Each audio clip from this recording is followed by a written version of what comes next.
오늘은 교회 절기상 종려주일로 하나님 앞에 우리가 예배를 드리고 있습니다. 종려주일은 사순절 마지막 주간으로 예수님께서 이제 예루살렘에 입성하시는 그 시점으로 해서 이제 고난주간이 시작이 되어지죠.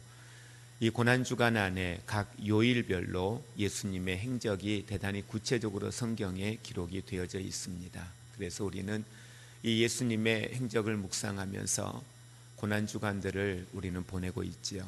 그래서 지금도 이스라엘 땅에는 이 고난주간이 되면 예수님이 지셨던 십자가의 무게, 크기, 동일한 모형을 만들어서 사람들로 하여금 이 십자가를 지고 그 골고다 언덕을 올라가거나 아니면은 예루살렘에 그들이 있는 삶의 터전 가운데에서 시내를 걸으면서 퍼포먼스를 하면서 예수님이 이렇게 십자가를 지셨구나, 이 무거운 십자가 지고 우리의 죄를 위하여 이 길을 걸어가셨구나. 우리나라에서도 기독교총연합회라든지 이런 곳에서 이러한 행사들을 고난주간, 부활주의를 앞두고 이러한 행사들을 하는 것 또한 우리는 볼 수가 있습니다. 예수님이 고난을 어떻게 당하셨는가를 묵상하는 것 대단히 우리에게 중요한 일들일 겁니다. 우리의 신앙에도 분명히 잊어서는 안 될 중요한 사건인 것도 분명히 맞습니다.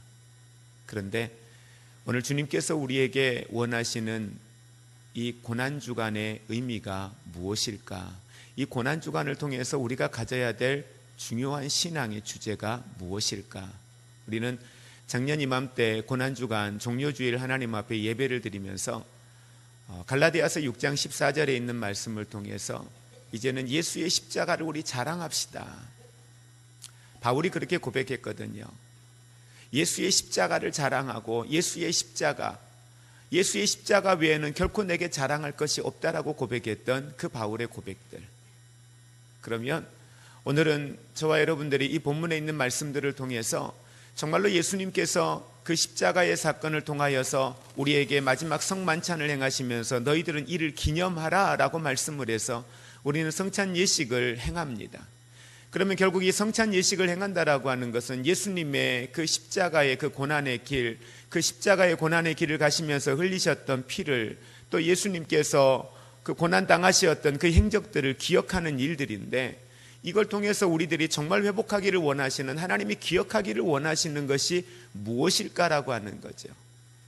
저마다 하나님이 주신 은혜들이 다 다르겠지만 오늘은 이 본문의 말씀을 통해서 예수님께서 직접 이 십자가에 대하여서 언급하고 있는 말씀이 있어서 그 말씀을 함께 묵상하면서 이 고난주간을 보내면서 우리들이 정말 회복해야 될 중요한 신앙의 본질이 무엇인가 우리는 함께 말씀을 통해서 은혜 나눌 수 있기를 원합니다. 오늘 본문 말씀 시작에 16장 13절에 보면 예수님께서 제자들과 함께 가이사라 지방에 지나가시는 길이었습니다. 그곳을 지나시다가 예수님께서 제자들에게 물었습니다. 사람들이 나를 누구라고 하더냐? 사람들이 나를 어떻게 생각하더냐? 라고 예수님이 질문을 하셨죠. 그 질문에 대하여 사람들은 여러 이야기를 했습니다. 제자들은 자신들이 예수님에 대하여서 평가하고 예수님에 대하여서 들었던 이야기들을 쭉 쏟아냈습니다. 어떤 사람들은 예수님을 세례 요한이라고 합디다. 어떤 사람들은 예수님을 엘리야라고 하던데요. 어떤 사람들은 예수님을 예레미야라고 하던데요. 그러면서 선지자 중에 한 사람으로 사람들이 표현을 했습니다 라고 들었던 이야기들을 예수님께 고백을 했습니다. 그때 예수님은 궁금했습니다. 그래서 제자들에게 또 한 번 물었습니다. 그래? 그럼 너희는 나를 어떻게 생각하니? 너희는 나를 누구라고 생각하니? 라고 하는 질문을 던지셨습니다. 이 질문은 우리가 신앙생활을 해가면서 주님이 끊임없이 우리에게 던지시는 질문인 것 같습니다. 어떻게 보면 매일매일 던지시는 것 같아요. 너 나 어떻게 생각하니? 너가 생각하는 나는 누구니? 하고 물으시는 거죠. 어떠한 상황과 환경 앞에 무언가를 선택해야 될 때에 모든 삶의 현장에서 성령은 내 안에 끊임없이 물으시는 거예요. 당신은 하나님을 어떻게 생각하십니까? 당신에게 예수님은 어떤 분입니까? 이걸 계속해서 질문하는 거죠. 그 성령의 질문에 대하여 우리가 깨어서 믿음과 말씀 안에서 고백하고 나아갈 때에 우리는 주님과 성령과 동행하며 살아가겠지만, 그 질문에 대하여서 우리가 믿음의 고백을 결단을 하지 못할 때에 우리는 하나님의 말씀과 하나님의 은혜와 상관없는 길을 걸어가게 되는 걸 보게 됩니다. 이 질문에 대하여 제자들은 뭐라고 대답을 했을까요? 이제까지 예수님이 행하신 수많은 이적들을 보고 예수님의 선포되어지는 말씀들을 듣고 예수님을 따르는 수많은 무리들을 보았고, 이적과 기적의 역사들, 자연을 다스리시는 예수님의 모습, 죽은 자를 살리시는 예수님의 모습, 병든 자가 나올 때에 그들의 믿음을 보시고 예수님이 말씀만 하시어도 낫게 되는 놀라운 역사들, 이걸 제자들은 다 보았습니다. 그걸 보았던 제자들이 너희는 나를 어떻게 생각하니? 너희는 나를 누구라고 생각하니? 라고 하는 질문을 던졌을 때 아무도 대답하지 못했습니다. 그때 한 사람 베드로가 예수님께 나아갔습니다. 그리고 예수님 앞에 그는 이렇게 고백합니다. 16절 말씀 같이 합독합니다. 시몬 베드로가 대답하여 이르되 주는 그리스도시요 살아계신 하나님의 아들이시니이다. 아멘. 주는 그리스도십니다. 주는 살아계신 하나님의 아들이십니다. 이 대답을 들으신 예수님이 베드로를 칭찬하십니다. 그게 바로 17절에서 19절까지의 말씀, 베드로를 칭찬하시는 장면이 기록이 되어 있습니다. 근데 그리고 나서 이러한 고백 위에 예수님이 그리고 나서 21절 말씀에 이제 이렇게 21절을 시작합니다. 이때로부터 예수님께서 이제 그들에게 이후에 예수님이 이 땅에 오심의 궁극적 목적이 무엇인지, 이후에 예수님이 행하실 사역이 무엇인지 제자들에게 이제야 말씀하기를 시작하십니다. 21절 같이 합독합니다. 이때로부터 예수 그리스도께서 자기가 예루살렘에 올라가 장로들과 대제사장들과 서기관들에게 많은 고난을 받고 죽임을 당하고 제3일에 살아나야 할 것을 제자들에게 비로소 나타내시니라. 아멘. 비로소 이제 나타내셨어요. 무엇을? 내가 무엇을 하려고 하는지, 내가 이 땅 가운데에서 하려고 하는 궁극적인 사명, 이 땅에 오신 예수님의 목적이 무엇인지를 제자들에게 나타내기를 시작했습니다. 여러분, 얼마나 영광스러운 자리입니까? 얼마나 은혜로운 자리입니까? 예수님이 이 땅에 오심의 목적이 고난을 당하고 십자가의 죽임을 당할 것에 대하여서 말씀하시고, 그리고 십자가에 죽으시고 난 이후에 부활하실 것에 대하여 말씀을 하셨습니다. 그런데 문제가 생겼습니다. 무슨 문제가 생겼어요? 이걸 듣고 있던 베드로가 그걸 참지 못하고, 오늘 22절 말씀에 보니까 베드로가 이렇게 예수님 앞에 고백하며 나갑니다. 같이 함께 합독합니다. 베드로가 예수를 붙들고 항변하여 이르되 주여 그리 마옵소서, 이 일이 결코 죽게 미치지 아니하리이다. 주님, 무슨 말씀입니까? 이러한 일이 결코 주님에게 생기지 않을 겁니다. 아니, 생기도록 내가 결코 허락하지 않을 겁니다. 이건 말이 안 됩니다. 베드로는 극구 예수님의 그 말씀하신 그 후에 예수님을 말렸습니다. 절대 그런 일 있을 수 없을 겁니다. 얼마나 아름다운 모습입니까? 그렇죠? 그런데 예수님이 이 베드로의 고백에 대하여서 단호하게 예수님은 말씀을 하시지요. 예수께서 돌이키시며 베드로에게 말씀하십니다. 13절 같이 합독합니다. 사탄아, 내 뒤로 물러가라. 너는 나를 넘어지게 하는 자로다. 내가 하나님의 일을 생각하지 아니하고 도리어 사람의 일을 생각하는도다 하시고. 누구의 일을 생각하고 있어요? 사람의 일이랍니다. 예수님께서 내가 왜 왔고 무엇을 행할 것인가에 대해서 말씀했는데 베드로가 절대 그런 일이 일어날 수 없습니다. 어떻게 나의 스승 되신 주님을 그렇게 고난당하게 하고 붙들리게 하고 죽게 만들 것이냐, 나는 그럴 수 없습니다 라고 고백하는 내용에 대해서 칭찬하신 게 아니라 너 왜 그렇게 사람의 일을 생각하니? 왜 네 생각으로 말하니? 그건 사람의 생각이다, 그건 너의 생각이다 라고 이야기를 합니다. 그리고 더 강하게 사탄이라고까지 이야기를 하고 있습니다. 이러한 말씀이 오늘 본문에 계속해서 연결해서 말씀이 나오고 있습니다. 그러면서 예수님께서는 제자들에게 진정한 제자도가 무엇인가, 진정한 제자의 삶이 무엇인가를 예수님은 오늘 24절에 있는 말씀 25절까지의 내용을 통해서 예수님이 제자가 살아가야 될 삶의 궁극적 목적과 방향을 제자들에게 오늘 전달을 해주고 있습니다. 우리 24절 같이 합독합니다. 이에 예수께서 제자들에게 이르시되 누구든지 나를 따라오려거든 자기를 부인하고 자기 십자가를 지고 나를 따를 것이니라. 아멘. 자기 십자가를 지고 자기를 부인하고 나를 따라야 될 것이다 라고 말씀을 합니다. 여러분, 이 말씀이 이해가 됩니까? 그 당시에 제자들이 받아들였을 때 이 십자가라고 하는 건 대단히 불편한 거거든요. 십자가라고 하는 건 죄의 상징이요, 극형에 처하는 사형제도의 한 모습인데 그 십자가를 지고 나를 따르라, 결국 죽으라는 거거든요. 내가 죽어야만이 제자의 삶을 살 수 있다는 거예요. 결국은 당신이 살아서는 내 제자 될 수 없습니다라고 이야기하는 거예요. 내가 죽어야만이 제자의 길을 갈 수 있다라고 예수님이 단호하게 이야기를 합니다. 그리고 하시는 말씀은 모든 사람들에게 각자 자기가 짊어지어야 할 이 십자가가 있다라고 이야기해요. 예외가 없습니다. 모든 사람들에게는 이 십자가를 짊어지어야 할 사명이 있고 그 짊어지어야 할 구체적인 것들이 우리 각 사람들에게 있다는 거예요.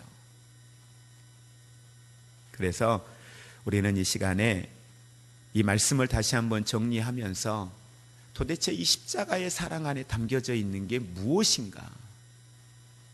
우리가 너무도 잘 알고 있는 것이지만 다시 한번 우리는 정리해 볼 수 있기를 원합니다.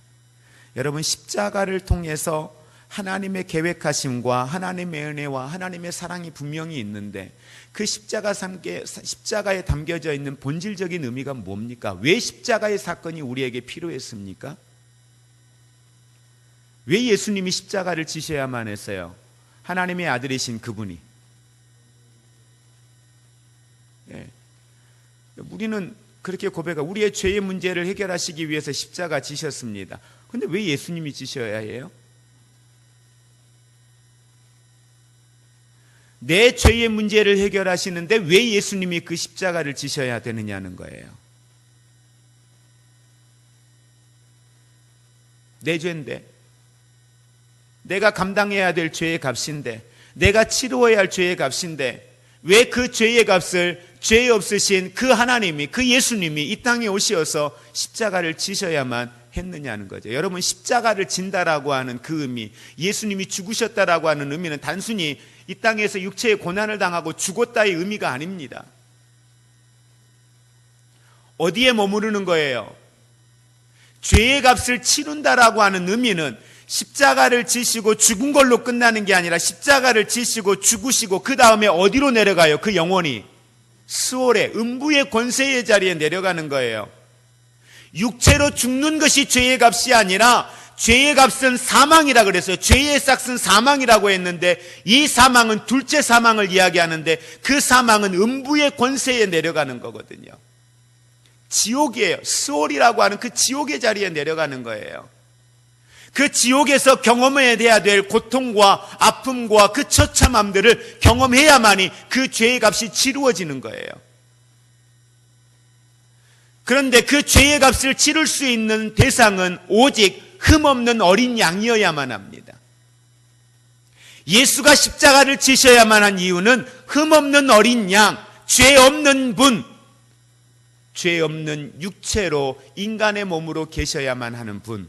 그래서 예수님이 이 땅에 오실 때에 육체의 몸으로 오셔야만 했던 궁극적 이유가 바로 그것 때문입니다. 그리고 예수님이 죽으셨는데 죽으시고 나서 바로 부활하신 게 아니라 죽으시고 나서 3일 만에 부활하셨다고 했는데 그 3일이라고 하는 시간이 우리에게는 대단히 중요한 죄의 값을 치르신 결과적인 가장 중요한 자리가 되는 거죠. 그 자리가 어디입니까? 음부의 권세입니다. 결국 예수님이 십자가를 지시고 죽으셨다는 건 내 죄의 값을 치르시기 위하여 어디에 지금 내려가신 거예요? 그 음부의 권세의 자리에 내려가신 거죠. 그럼 그 음부의 권세의 자리에 가서 나는 창조주니까, 나는 하나님이니까 아무 일 없으셨을까요? 아니요. 똑같이 치료해야 될 그 고통과 그 음부의 자리에서 경험해야 될 모든 고통과 값을 다 치르신 겁니다. 그리고 사망 권세를 이기시고, 그 사망의 권세가 뭐예요? 어둠의 자리, 악한 영이 다스리는 자리, 그 음부의 권세의 자리, 그걸 이기시고 부활하셨다. 이게 바로 예수님이 우리를 위하여 구원을 이루신 사건의 내용입니다. 결국 이 십자가의 사건은 이사야서 53장 5절에서 이야기한 것처럼 그가 찔림은 우리의 허물을 인하며 그가 상함은 우리의 죄악을 인함이라. 그가 징계를 받는 것으로 우리는 평화를 누립니다. 저가 채찍에 맞음으로 우리는 나음을 입었습니다. 결국 예수님의 십자가의 이 사건은 우리에게 구원의 은혜를 주신 축복의 사건이었습니다. 중요한 것은 이 예수 그리스도의 십자가의 사건, 이 십자가가 우리는 교회의 상징이라 하여서 교회의 종탑에 십자가를 달아놓습니다. 교회 안에 십자가를 달아놓습니다. 각 가정마다 보면은 십자가가 걸려 있습니다. 십자가를 상징하는 또 다른 그 무엇인가가 걸려 있습니다. 왜요? 그만큼 예수 그리스도의 십자가의 사건이 우리 교회 안의 성도들에게는 대단히 중요한 의미 있는 사건이기 때문입니다. 그 사건이 중요하고 그 사건 위에 중심에 서 있는 예수 그리스도가 중요한 것이죠. 그 십자가가 갖는 단순한 의미는 그냥 죄의 형틀에 불과한 것이죠. 결국 교회의 상징은 예수 그리스도입니다. 결국 교회의 상징은 예수 그리스도를 통하여 무엇이 이루어진 거예요? 죄 사함의 은혜가 나타나고 죄 사함을 통하여 구원의 은혜가 우리에게 임하는 것입니다. 그래서 예수님 지신 십자가는 오늘 나의 죄에 대한 하나님의 심판임을 분명히 우리는 기억하기를 원합니다. 누구에 대한? 나의 죄에 대한 심판입니다. 그래서 오늘 이사야서 53장 5절에 있는 말씀을 우리는 이렇게 교독해 볼 수 있습니다. 예수님이 찔리심은 나의 허물 때문입니다. 예수님이 상함은 나의 죄악 때문입니다. 예수님이 징계를 받음으로 나는 하나님과 평화를 누리게 되었습니다. 예수님이 채찍에 맞음으로 나는 나음을 받았습니다. 그런데 여러분, 여기에 놀라운 진리가 있습니다. 나의 죄 때문에 지신 십자가예요. 내 죄의 값을 치르기 위한 십자가예요. 그런데 그분이 내 죄의 값을 치르기 위하여 십자가를 지셨는데 그 십자가를 지시면서 나타나는 결과를 보니 그 결과가 지금 누구에게 오는 거예요? 나에게 오는 거죠. 나 때문에 맞으신 채찍인데, 나 때문에 당하는 고난인데, 나 때문에 당하신 그 십자가의 사건인데, 그 십자가의 사건이 나에게 구체적으로 어떠한 회복이 일어나고 어떠한 치유의 역사가 일어나고 내가 나음을 입게 되는 구체적인 것들이 이렇게 성경에 기록하고 있다라고 하는 사실입니다. 결국은 예수님의 십자가를 지심은 나와 바로 연결되어진 구체적인 나를 위한 축복의 사건이라는 사실을 우리는 기억하기를 원합니다. 자, 이제 우리에게 중요한 게 있습니다. 이 십자가의 은혜가 우리에게 있는데, 그러면 이제 우리는 이 십자가의 은혜를 가지고 어떻게 살아갈 거냐라는 거예요. 구원의 은혜를 받은 우리가 어떻게 살아갈 거냐라는 거죠. 근데 예수님은 우리에게 제자로서의 삶을 살아가야 될 저와 여러분들을 향하여서 분명하게 제자의 삶을 우리에게 가르쳐 주고 있습니다. 예수님이 제자들에게 말씀하셨습니다. 누구든지, 예외가 없습니다. 모든 사람입니다. 누구든지 나를 따라오려거든. 나를 따라온다라고 하는 이 말에 부여할 수 있는 의미는 대단히 다양하게 우리는 부여할 수 있습니다. 중요한 건 나를 따라오려거든 누구든지 자기를 부인하고 자기 십자가를 지고 나를 따르라 라고 말씀을 하고 있습니다. 자기를 부인한다라는 말은 무엇을 의미합니까? 자기 중심적인 삶의 자리에서 하나님 중심의 삶으로 바꾸어야 된다는 겁니다. 여러분이 예수 그리스도 안에서 구원받은 하나님의 사람으로 제자로서의 삶을 살기를 원하십니까? 그리스도인의 삶을 살기를 원하십니까? 그렇다면 베드로가 사람의 생각을 가지고 말했던 그 말이 예수 그리스도께서 판단하실 때는 그거는 사탄이 행하는 말이다라고 판단하시고 그를 강하게 책망하시는 모습처럼 우리의 생각으로, 우리의 경험으로, 우리의 지식으로 자기 중심적인 삶으로 살아서는 안 된다는 겁니다. 자기를 부인한다는 말은 결국은 하나님 중심으로 살아야 된다는 겁니다. 말씀 중심의 삶으로 바뀌어져야 된다라고 말합니다. 결국은 자기를 부정하고 하나님을 긍정하는 자리로 나아가야 된다라고 이야기를 하고 있습니다. 그리고 자기 십자가를 지라고 합니다. 자기 십자가가 뭡니까? 많은 사람들은 이 자기 십자가를 대단히 잘못 해석하는 경우들을 보게 됩니다. 내 남편이 나의 십자가야. 내 자녀가 나의 십자가야. 이렇게 표현하시는 경우들이 참 많아요. 그건 우리가 짊어져야 될 십자가입니다. 힘드셔도 감당하세요. 이렇게 이야기하는 경우가 많죠. 근데 여러분, 십자가가 뭡니까? 왜 예수님이 십자가라고 이야기했습니까? 십자가에 담겨져 있는 본질적인 게 뭐죠? 복음입니다. 십자가에 담겨져 있는 본질은 하나예요. 복음이에요. 예수 그리스도예요. 왜 예수 그리스도가 우리에게 필요합니까? 왜 예수 그리스도가 이 땅에 오셔야 했습니까? 그건 복음이에요. 살리는 거예요. 뭘 살리는 거예요? 영혼을 살리는 거예요. 그래서 예수님께서 이 땅에 계시다가 부활하시고 승천하실 때에 우리들에게 주신 마지막 사명도 하나예요. 둘이 아니에요. 하나입니다. 사도행전에 나타났던 거나 마태복음에 나타났던 거나 예수님께서 승천하시면서 우리에게 주신 본질적 사명은 하나입니다. 예수 그리스도입니다. 예수 그리스도 안에 있는 무엇입니까? 영혼을 살리는 생명이에요. 구원이에요. 영원 구원. 이걸 빼버리면 우리들이 살아가야 할 본질적인 삶의 목적이 없는 겁니다. 교회가 존재하는 궁극적인 목적이 뭡니까? 성도의 교제요? 아니요. 그 성도의 교제는 수단이에요. 뭘 위한 수단? 예수 그리스도의 복음을 전하기 위한 수단이에요. 과정이에요. 그게 본질이나 그것이 목적이거나 그것이 진리는 아니라고 하는 겁니다. 예수의 복음이 없는 교제, 예수의 복음이 없는 예수 그리스도를 전하는 예수의 생명이 없는 성도의 삶, 그건 십자가 없는 삶과 같은 것입니다. 결국은 우리가 십자가를 지고 가야 된다라고 하는 것, 그 안에 담겨져 있는 가장 중요한 의미는 바로 복음을 위하여 감당해야 될 몫이 있다라고 하는 겁니다.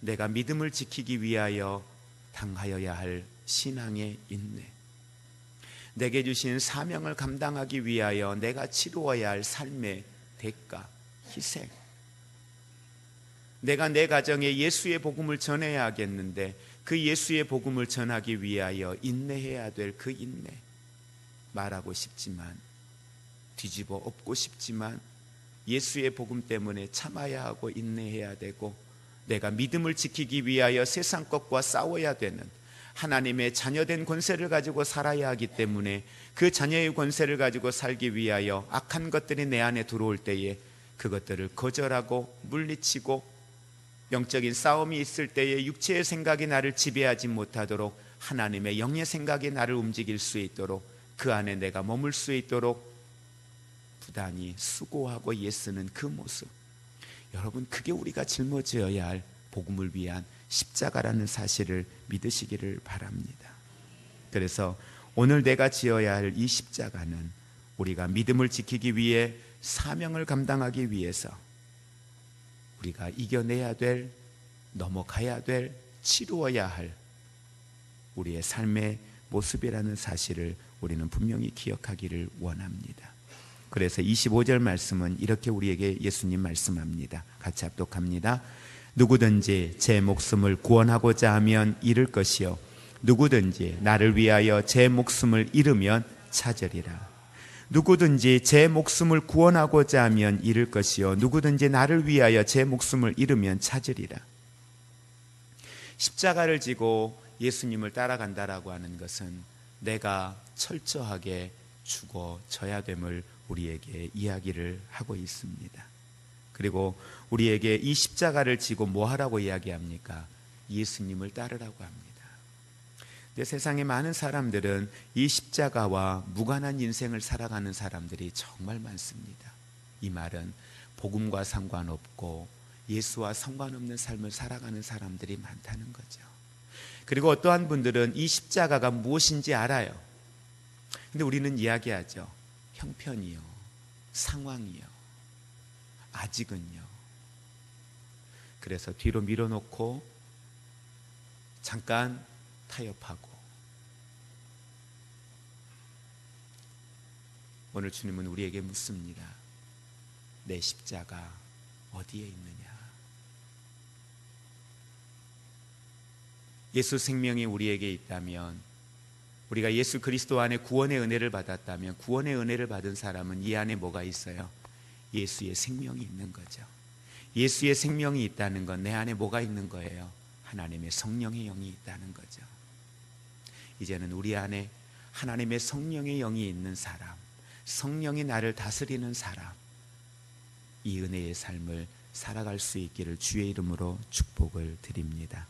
그래서 십자가는 내가 감당해야 될 나의 의무이며 사명입니다. 피할 수 없습니다. 내려놓을 수 없습니다. 감당해야 합니다. 그래서 우리는 기도할 때, 하나님, 내가 감당해야 될 십자가라면, 내게 주신 하나님의 나라를 위하여 내가 감당해야 될 사명이라면, 주님, 이 사명의 길을 내가 부득이함으로 가지 않게 하시고 기쁨으로 가게 하옵소서, 감사함으로 가게 하옵소서. 바울이 고백한 것처럼 나의 달려갈 길과 주 예수께 받은 사명, 하나님의 은혜의 복음을 증거하는 일을 마치려 하면은 나의 생명을 조금도 귀한 것으로 여기지 않았다라고 고백한 그 바울의 고백, 오직 예수 그리스도를 자신의 삶의 자랑으로 삼았던 그 고백, 이 고백이 우리 안에 있기를 원합니다. 그래서 이제 이 우리가 감당해야 될 십자가는 기대감이 있는 십자가가 되기를 원합니다. 그 십자가를 지는 순간 하나님은 여러분을 도우실 겁니다. 하나님은 여러분을 붙드실 겁니다. 그리고 결과는 반드시 승리케 하실 줄로 믿습니다. 말씀을 정리합니다. 주님 우리에게 지금 말씀하십니다. 내가 너에게 준 십자가 질 수 있느냐? 내가 너에게 준 십자가 어디에 있느냐? 십자가는 하나님이 나를 사랑하시는 영원한 사랑의 증표입니다. 그것이 복음입니다. 그것이 예수 그리스도입니다. 십자가는 예수님이 나를 구원하신 구원의 상징입니다. 오늘 우리가 짊어지고 가야 될 십자가도 나를 살려주신 그 십자가입니다. 나를 살려주신 그리스도의 복음입니다. 결국 여러분이 짊어지고 가는 그 십자가는 여러분을 통하여 하나님이 누군가를 살리는 십자가가 되어질 겁니다. 그 십자가는 하나님의 나라를 확장하는 거룩한 일에 사용하는 십자가가 되어질 것입니다. 말씀을 정리하면서 오늘 저와 여러분들이 주의 말씀대로 믿음의 십자가, 이 구원의 십자가, 사명의 십자가를 짐으로 이제 이 마지막 때 우리 교회가, 여러분이 머물러 있는 가정, 여러분이 함께하고 있는 사회, 지역사회 공동체 안에서 하나님의 뜻을 이루어갈 수 있는 거룩한 사명자의 삶이 되시기를 주의 이름으로 축복을 드립니다. 이제 우리는 이 십자가를 누군가에게 전해야 할, 예수 그리스도의 복음을 전해야 할 사명이 있습니다. 예, 난 연약합니다. 과거에는 죄인이었습니다. 나에게 과거에 그 구원의 은혜가 필요했던 사람이었습니다. 그런데 이제 나는 그 구원의 은혜가 내 안에 있습니다. 예수의 생명이 내 안에 있습니다. 그래서 내게는 사명이 있습니다. 예수의 이 십자가를 전해야 될 사명이 우리에게 있습니다. 이 십자가는 결코 부끄러운 십자가가 아닙니다. 우리가 감당해야 될 사명은 사람들의 눈치를 보면서 부끄럽게 감당해야 될, 눈치를 보아야 할 사명 십자가가 아닙니다. 이건 사람을 살리는 십자가, 생명의 십자가입니다. 담대해야 합니다. 우리는 거룩함으로 나아가기를 원합니다. 더 나아가 나의 목숨까지도 이제는 이 사명 앞에 내 주님, 내가 여기 있습니다. 그렇게 결단하며 나아갈 수 있는 우리가 되기를 원합니다. 난 지극히 작은 자, 죄인 중에 괴수, 무익한 날 부르셔서